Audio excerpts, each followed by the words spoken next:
The RAF's high-tech drones have been flown for several years over Afghanistan by British pilots working in America at an airbase in the Nevada desert. Now, though, the squadron piloting the UK's Reapers is based in Lincolnshire, and the first missions flown remotely from here earlier this week attracted protests today. Demonstrators from groups such as Stop the War Coalition, CND, and the Drone Campaign Network gathered to express their fears about the use of drones. I think there's something very sinister about the idea that military personnel in Lincolnshire can attack or kill people in far-off countries, thousands of miles away, at the push of a button. So what is a Reaper drone and what can it do? Well, it's 11 metres long with a wingspan of some 20 metres. It can carry 4 Hellfire missiles, as well as at least 2 laser-guided bombs. As used by the RAF, it can stay in the air for more than 16 hours at a time, with around 95% of the UK's Reaper missions for surveillance. The controversy stems in part from the CIA's use of drones to kill suspected al-Qaeda members in Pakistan or Yemen without trial, sometimes causing civilian casualties. RAF pilots, though, have to obey strict rules of engagement over Afghanistan. They're fundamentally watching over British forces and their Afghan allies in Helmand province. They're not out to kill bad guys in the Yemen or Pakistan. This is supporting British troops and Afghan nation rebuilding. The UK is due to stop its Reaper missions over Afghanistan after 2014, when British combat operations there end. Caroline Wyatt, BBC News. Britain does use these drones. They are MQ-9 Reaper aircrafts, and all of them are currently operating over Afghanistan. They have 5 of these drones, known as unmanned aerial vehicles, UAVs, and have another 5 on order. They're designed to fly at medium to high altitudes, but can reach up to 50,000 feet. And since 2007, British drones have flown over 45,000 hours of surveillance and fired around 350 weapons.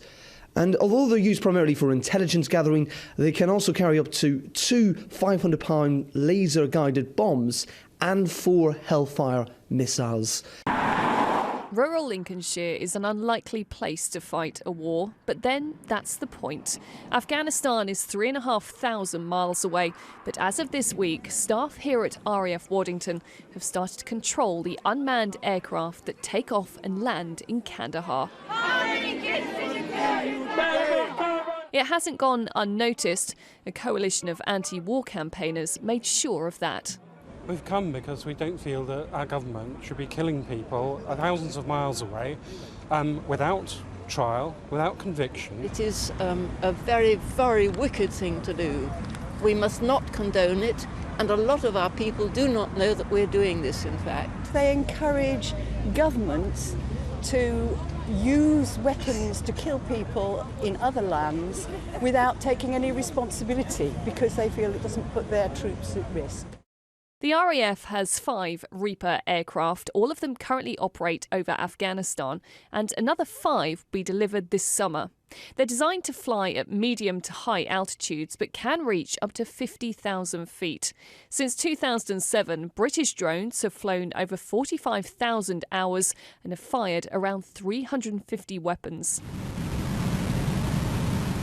The British government is adamant it only operates a drone programme in a country that it has a legitimate right to be in, namely Afghanistan. But what of the benefits of unmanned aircraft? The space to assess the situation, the time to consider a response, for example, and all in a comfy chair, not at hundreds of miles per hour in a cramped and hot cockpit. Another large advantage is, we call it flying at 1G. You're sitting stationary in a box. Your head's not on fire, trying to work out where you are in the airspace, what time you have to be in a certain position. Very stable, considerably more levels of supervision. And again, that's deliberate because in an aircraft flying in Afghanistan or Iraq previously, you couldn't provide that level of supervision. It's impossible. But you can now with unmanned aircraft.